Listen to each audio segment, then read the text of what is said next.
Hello everyone, my name is Mohit and this is crash course UPSC. Crash course UPSC के इस video में आज हम discuss करेंगे मध्यकालीन भारत या मिडीवल हिस्ट्री के क्वेश्चंस जो सिविल सर्विसेज प्रीलिम्स एग्जामिनेशन में पिछले 10 सालों में पूछे गए। पिछले 10 साल में जितने एग्जाम्स हुए हैं प्रीलिम्स के उनमें पूछे गए। तो जैसा कि आप इस ग्राफ से देख सकते हैं कि पिछले कुछ सालों में मिडीवल हिस्ट्री का वेटेज बढ़ता हुआ जा रहा है प्रीलिम्स एग्जामिनेशन में। मिडीवल हिस्ट्री को इंडियन हिस्ट्री के टाइमलाइन या क्रोनोलॉजी के बेसिस पे 700 एडी यानी कि 8वीं शताब्दी से 1757 यानी कि प्लासी के युद्ध तक मान सकते हैं। प्लासी के वॉर के बाद ईस्ट इंडिया कंपनी का उदय हुआ एडमिनिस्ट्रेशन में, पॉलिटिक्स में, और 1757 से 1947 तक, प्लासी से पार्टीशन तक या इंडियन इंडिपेंडेंस तक हम मॉडर्न हिस्ट्री कंसिडर करते हैं। जो कॉलोनियल हिस्ट्री है, कॉलोनियल पीरियड है, उसको मॉडर्न हिस्ट्री कंसिडर करते हैं। ये पीरियड मध्यकालीन भारत या मिडीवल हिस्ट्री में कंसिडर किया जाता है और इसमें प्राइमरीली मोहम्मद बिन कासिम का सिंध पे हमला, उसके बाद गोरी और गजनवी के हमले, उसके अलावा ट्रिपार्टाइट स्ट्रगल जो थी नॉर्दर्न इंडिया में, इसको 700 से 1200 तक का अर्ली मिडीवल पीरियड या पूर्व मध्यकालीन भारत को के नाम से जाना जाता है। उसके बाद 1200 से 1757 तक हम दिल्ली सल्तनत जो नॉर्थ इंडिया में, उसके बाद मुग़ल पीरियड था नॉर्थ इंडिया में, साउथ इंडिया में विजयनगर और बहमनी शासन टाइम फ्रेम को लगाते हैं। तो हम स्टार्ट करेंगे मिडीवल इंडिया के क्वेश्चंस को।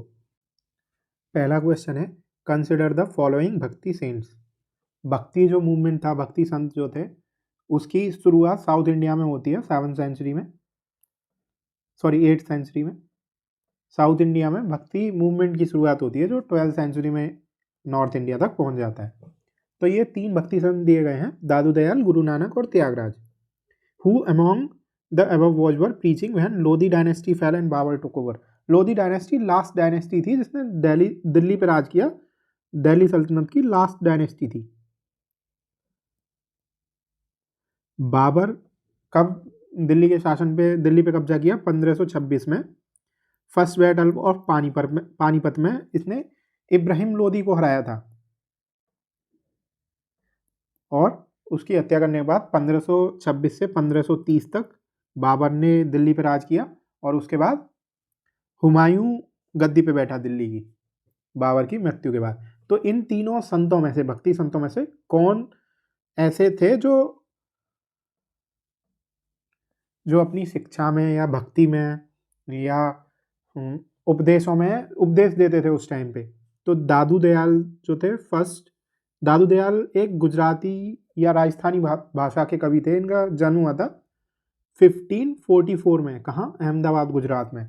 इन्होंने, ये कबीरपंथी थे और निर्गुण भक्ति के संत थे। तो जब 1544 में इनका जन्म हुआ और 1526 में लोधी डायनेस्टी का ख़त्म हो गई थी, तो दादू दयाल तो इब्राहिम लोधी के टाइम पे एग्जिस्ट ही नहीं करते थे, तो ये गलत हो जाएगा।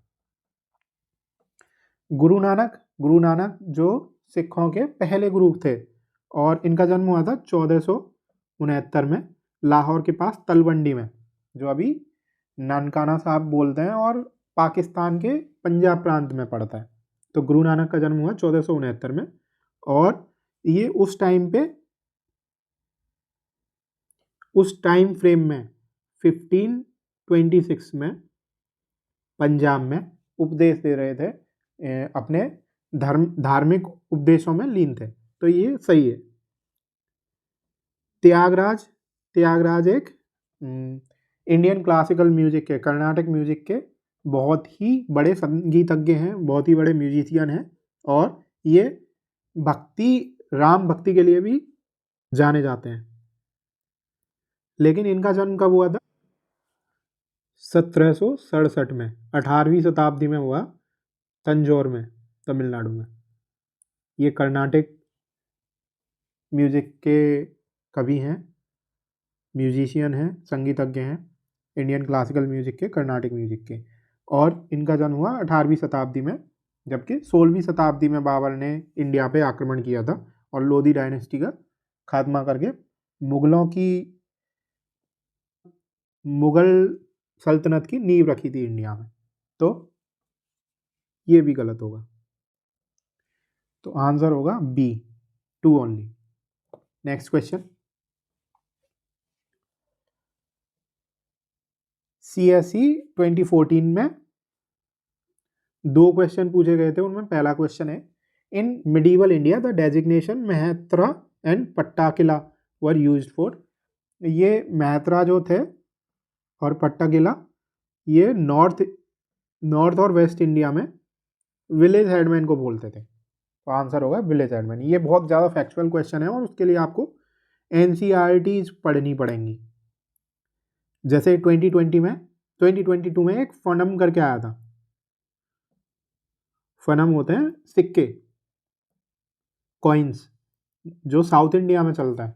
तो इस तरह के फैक्चुअल क्वेश्चन आप केवल पढ़ के ही, मतलब पढ़ के ही, NCERTs को पढ़ के ही बिल्कुल आपको बिल्कुल फैक्ट्स याद होने चाहिए, तभी अटेम्प्ट कर सकते हो। सेकंड क्वेश्चन है, Ibadat Khana at Fatehpur Sikri war.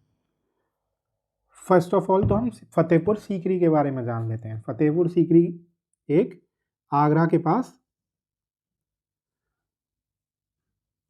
UNESCO world heritage site है।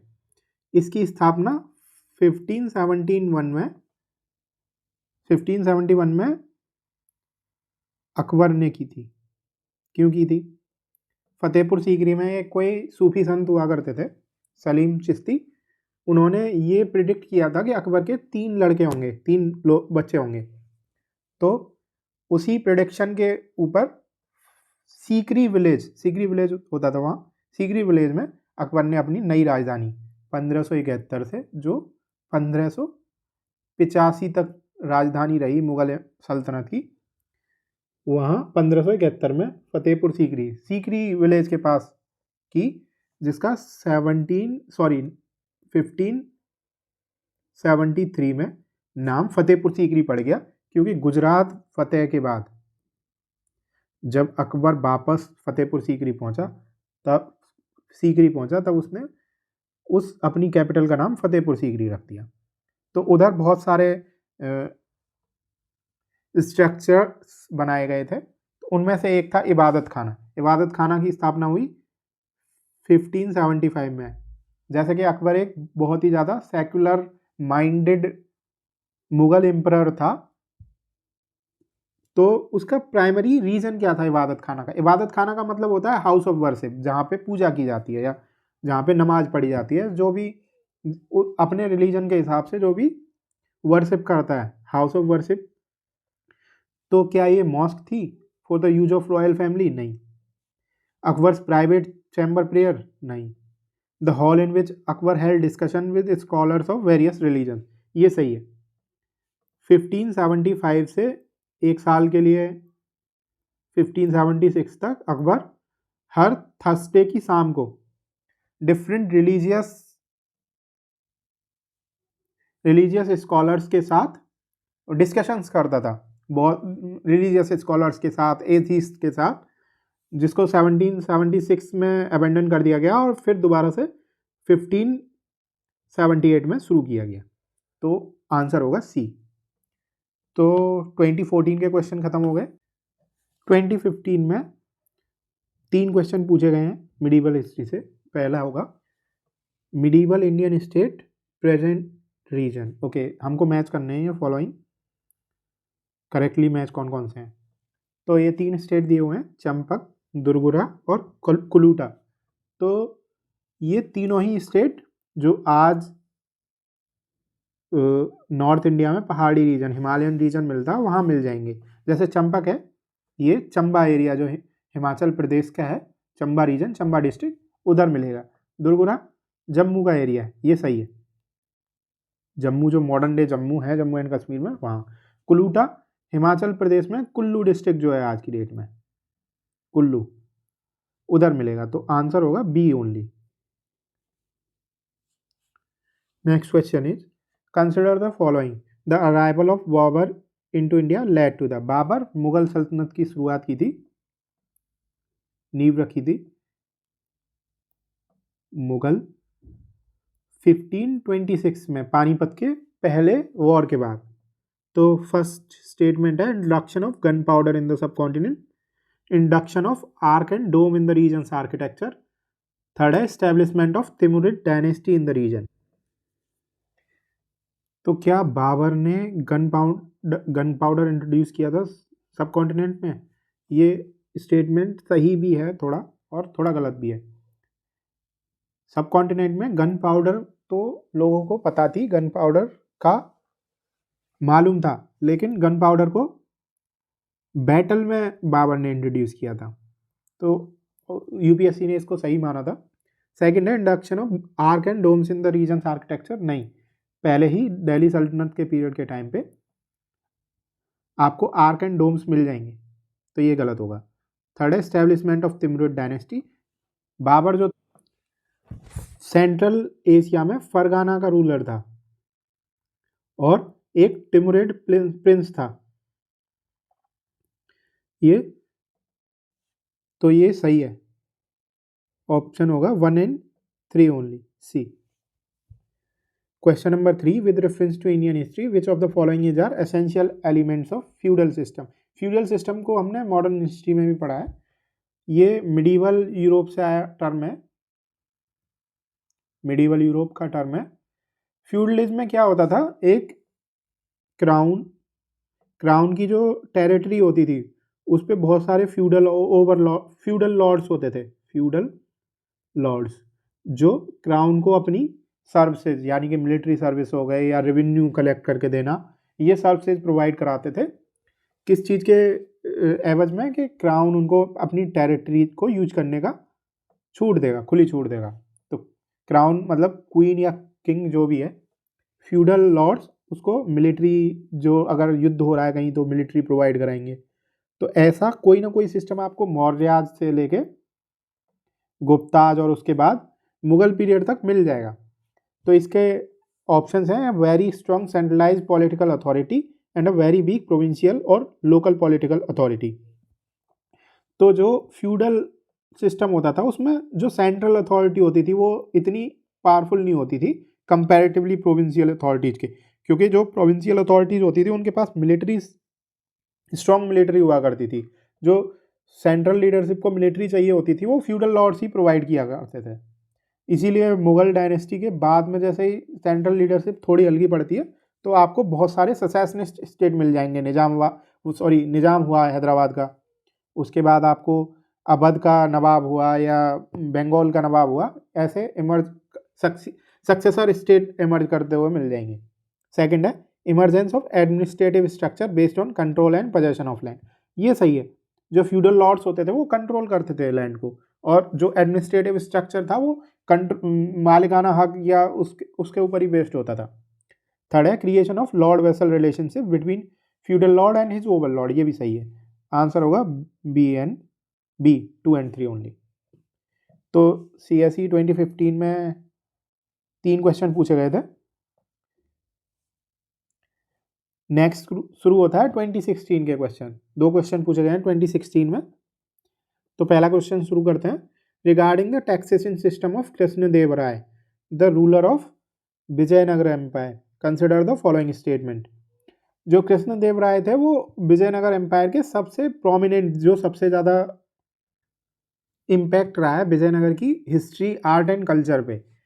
तो फर्स्ट स्टेटमेंट है the tax rate on land was fixed depending on the quality of the land. ये सही है।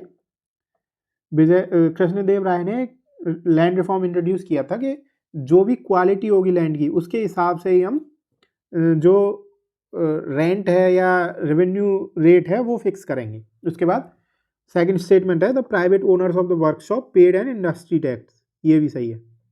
जो डिफरेंट ट्रेड और उसमें इंडस्ट्रीज में जो लोग इन्वॉल्व थे उनको वर्कशॉप चलाने के लिए अपना इंडस्ट्री टैक्स पे करना पड़ता था। तो इसका आंसर होगा C, both 1 and 2। Second question is the Banjaras during the medieval period of Indian history were generally, ये ट्रेडर्स थे। बंजारे जो होते हैं ये अभी भी आपको मिल जाएंगे, बहुत सारे ट्राइबल इनकी कल्चर होती है। घुमंतू जो एक जगह से दूसरी जगह जाके ट्रेड में इन्वॉल्व होता है, तो बंजारा ट्रेडर थे। आंसर होगा डी। CSE 2016 के क्वेश्चन भी खत्म होते हैं। नेक्स्ट 2017 में एक क्वेश्चन पूछा गया है, which one of the following was the very important sea port of the Kakatiya kingdom? A Kakinada, B Motupalli, C Machilipatnam या मसूलीपट्टनम, डी नेलुरु। तो आंसर है बी मोटुपल्ली। मोटुपल्ली एक काकतीय किंगडम का इंपॉर्टेंट पोर्ट था और यहाँ से मार्को पोलो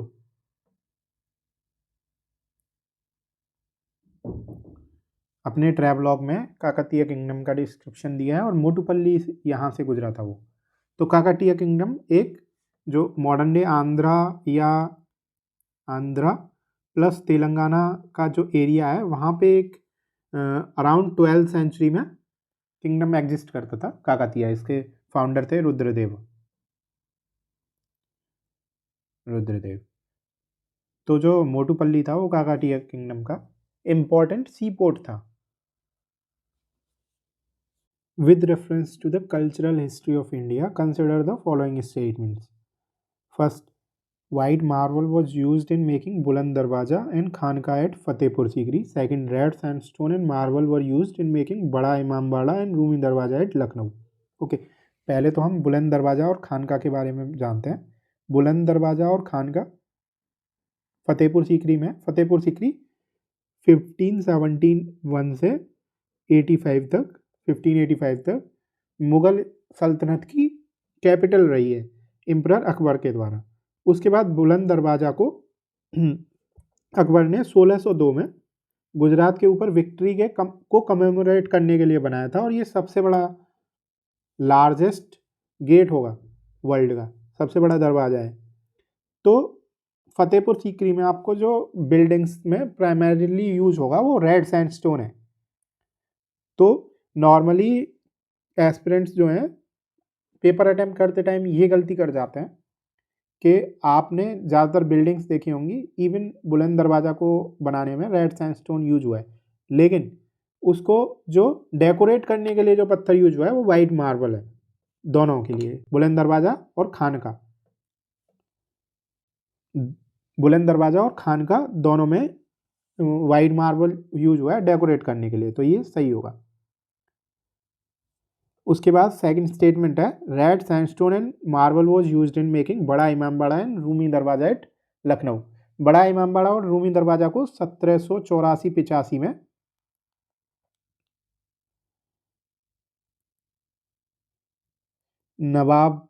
लखनऊ के नवाब ने बनाया था, नवाब असफुद्दौला।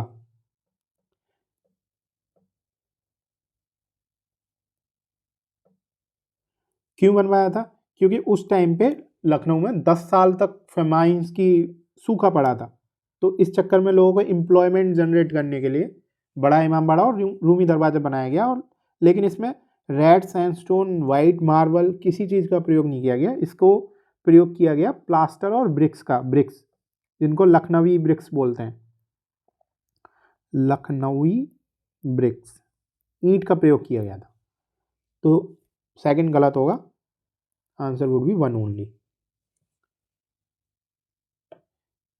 तो 2018 के CSE 2018 के क्वेश्चंस भी खत्म होते हैं। नेक्स्ट वीडियो में हम 2019 से आगे के क्वेश्चंस को डिस्कस करेंगे मिडीवल हिस्ट्री के। अगर आपके कोई क्वेश्चन या क्वेरी है तो प्लीज़ कमेंट बॉक्स में कमेंट करिए। इस वीडियो का PDF मैं डिस्क्रिप्शन बॉक्स में लिंक डाल दूंगा, या हमारे टेलीग्राम चैनल से आप ये वीडियो ले सकते हैं, सॉरी ये PDF ले सकते हैं।